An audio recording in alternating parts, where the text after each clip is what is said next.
Good afternoon. Speaker Pro Tem Scholer, Justice Russell, colleagues and friends, thank you very much. I humbly accept the decision of this body to elect me to serve out the remainder of Speaker Tilley's term as Speaker of the House.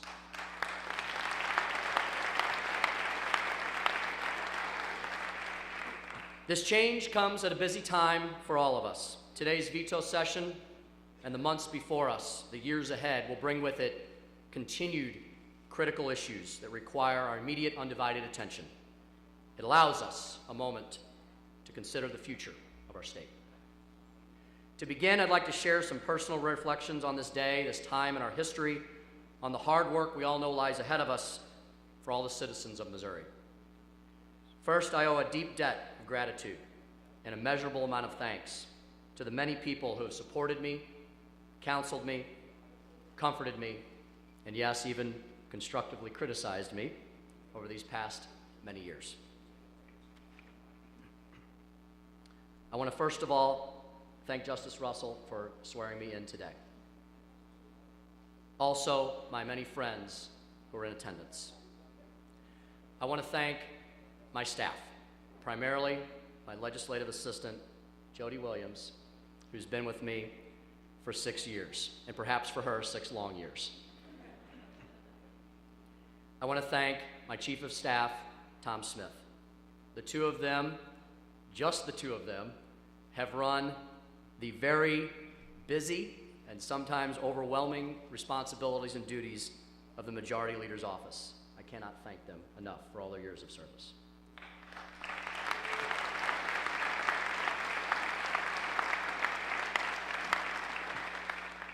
I want to thank so many people, the Speaker's staff. I'm not sure if they're Speaker Pro Tem staff or Speaker Tilley's staff or my staff, or maybe they're my staff now. All of the clerks, all of the staff of the entire House. I have learned in just the past few weeks, both Shane and I have both learned in the past few weeks, what a responsibility it is to manage the People's House.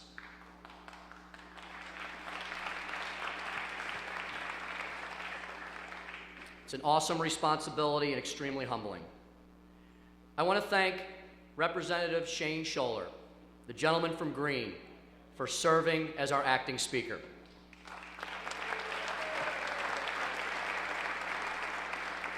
It was his goal 6 years ago to get on that front page of that website, and he pulled it off.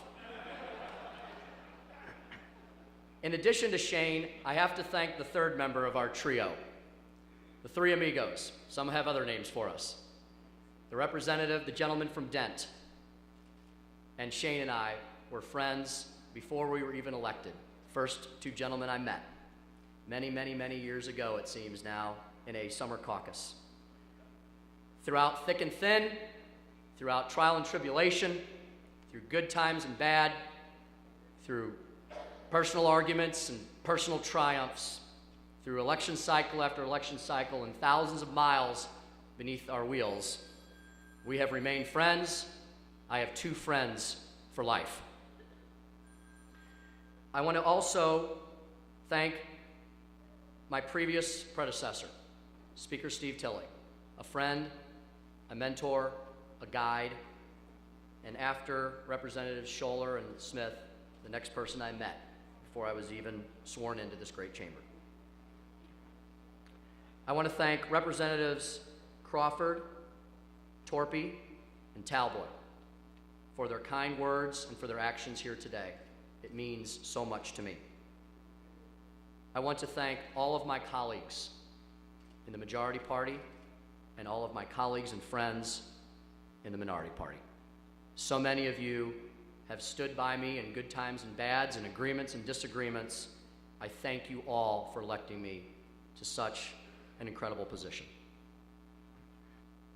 Last, but absolutely not least, I want to thank all the citizens of the 89th District, the old 89th, and the new 110th. Without their constant support, guidance, counsel, and assistance, I would not be standing before you today. My family is first and foremost in my mind, today and often. While many of them are unable to attend, God willing, we'll see them all in January. My dear wife, Suzanne, and one of our beautiful, cherished daughters, Abigail, were able to make the journey here. Suzanne has been my staunchest supporter, my fiercest defender, the rock to which I cling when the world seems engulfed in storm and fire. She's patient, she's kind, she's thoughtful, she's wise. We do not always agree on Tim's political topic of the day, but then again, what two people ever agree always on anything? As of this year, we've been married for 10 years. I can tell you every day I'm thankful for this wonderful person who was so brave to choose me as her husband and partner in this business we call life.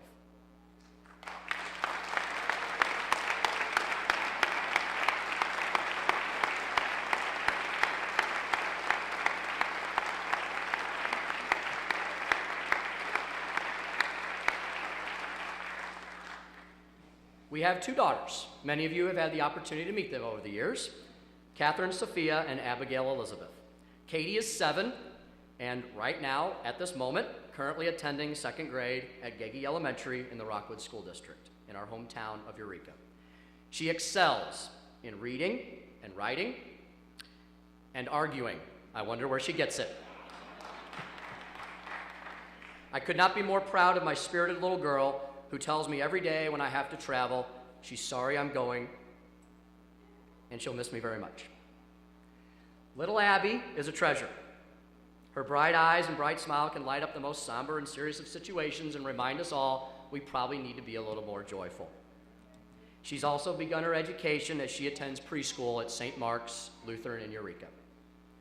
These three ladies endure so much, given the interesting career path that their husband and father has taken, yet their love is endless, and for that, I am truly blessed.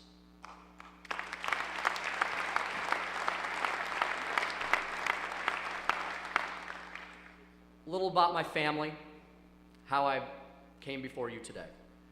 My father grew up very poor on a small cattle farm in southwest Missouri, Lockwood.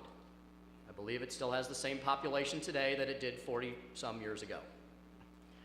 The farm was originally established in the 1940s by my grandfather and great-grandfather. It's still in our family. I'm very proud of that. And with Katie and Abby, I guess we're now in the 5th generation of that family Missouri farm. It's active.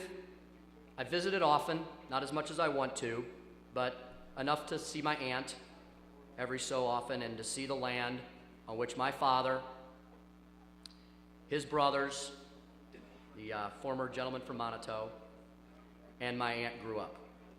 I'm very proud of the fact that my family still actively participates in what remains Missouri's single largest industry, agriculture. My mother was born into a blue-collar family in St. Louis. My grandfather worked in the power plant of Anheuser-Busch for many decades. My grandmother worked many jobs as a homemaker, raising 2 daughters. My parents met at Mizzou. My father became a veterinarian. My mom earned her teacher's certificate. My dad served honorably in the U.S. Army, where my parents were sent to Minnesota, of all places, during Vietnam, and then returned to the state where they were born and bred and that they love, settling in the St. Louis region, out in the sticks known as Eureka, Missouri. I grew up in an old farmhouse that used to be part of the Peevely Dairy estate that my parents rebuilt, and it was still very rural at that time. My father became, and still is, a successful businessman. He's working, which is why he's not here today. He built and grew what became one of the preeminent veterinarian facilities in the St. Louis region. My mom worked as a teacher and other jobs. Pretty normal upbringing, I always thought. Obtained my work ethic from my father, my discipline from my mother. I want to next thank, again, the lady from Dallas and the gentleman from Jackson for their kind words and for placing me in nomination. What they have taught me, along with all of you, is how incredibly diverse and broad and large this great state is. It's big. It takes a while to travel from point to point. as I've discovered, and sometimes you can't get there from here. I've learned about the diverse cultures, about the wide open spaces and the urban areas and everything in between. I've had, I would say, not the burden, but the privilege of traveling to the four corners of this state and into and out of and through, I think, just about all of your districts. What I have learned through colleagues like Sandy and Noel is that Missourians are caring, hardworking, and industrious people. Missourians foster faithful families, make extraordinary products, lead the way in new markets in agriculture, science, and technology. We do make, create, and innovate in this state and take it to higher levels. Despite what others say in Missouri, we have built it.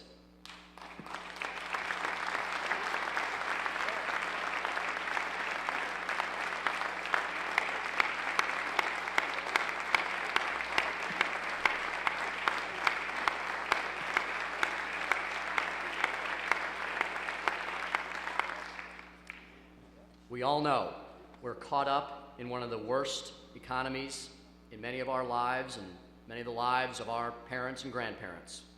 It's what's arguably become the most challenging period in our nation's history. But Missourians continue to forge ahead, to create, to innovate, to grow, to build. So what do we, as public servants, as representatives of the people, owe to our constituents and the citizens of this great state? Leadership. Whatever the issue may be, whatever the policy decision laid before each of us, wherever and however the political winds may blow, we owe our great state principled, determined leadership.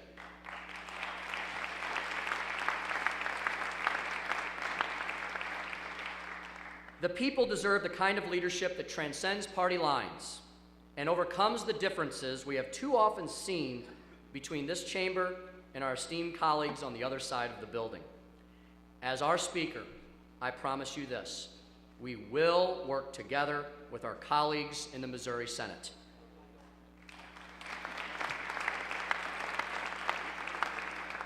Several of our members here today will soon make that trek that sometimes seems infinite across that rotunda to the east side of the Capitol.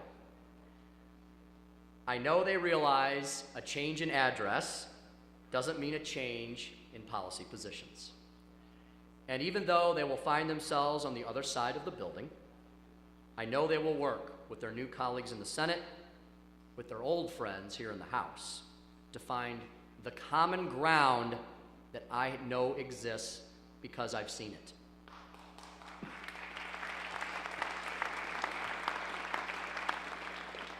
As we look forward to the session ahead, know that I will work faithfully with all of our friends in the Senate to advance a principled policy agenda that will ensure our state is nationally competitive and is in the best interests of all Missourians, wherever they may be.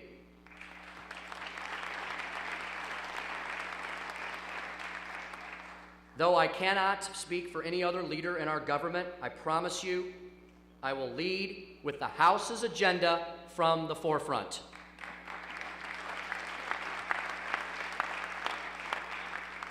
With my colleagues, with all of you, we will unveil a bold, specific agenda that is rooted in optimism as we work on that agenda in the months ahead. Our agenda will inspire growth, innovation, and creativity by building a better Missouri through three very basic, very simple, very universal building blocks that are sometimes hard to establish. We will foster an environment that creates job creation and economic development through streamlined government, tax relief, and a reduced regulatory burden on Missouri's businesses.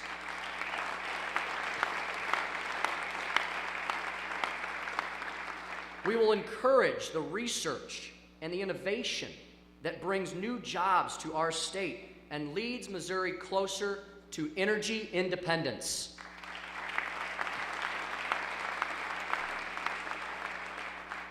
We will work hard with members of all sides of the aisle and all facets of the equation to help our failing education bureaucracy to guarantee all of our children, no matter their address or their zip code, a quality, affordable education. As national leaders have said, education is the civil rights battle of this century.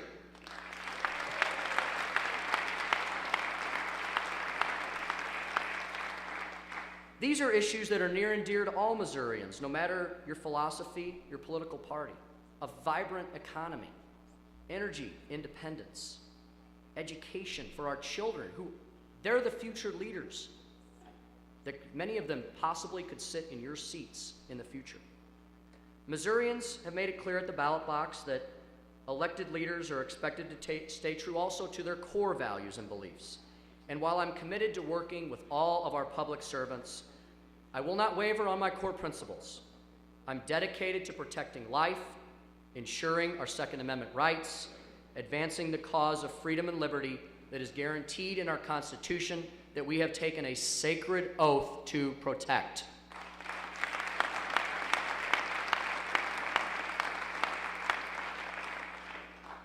That is the vision. Those are some of the goals. The specifics will be filled in by concrete proposals from each one of you, the respected leaders in each and every one of those fields. Will come from each of your representative districts and all the great constituents who have incredible ideas that you bring from home to this great chamber. My friends, our nation is often promised hope and change over the decades and over the centuries by many leaders. Those are lofty goals we should all embrace.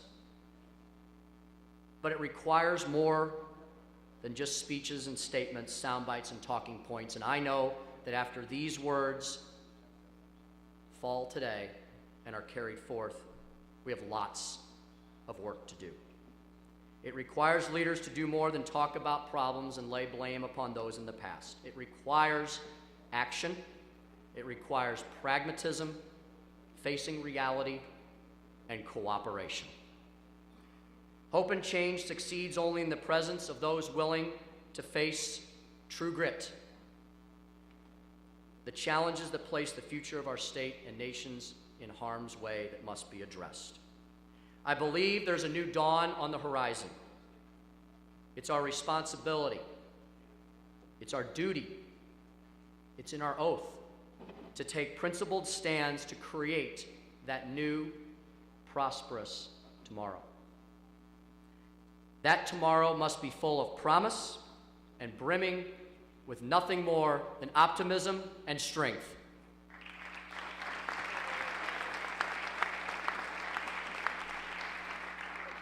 Missouri is known as the Show Me State because, as you all know, our citizens and our constituents demand results.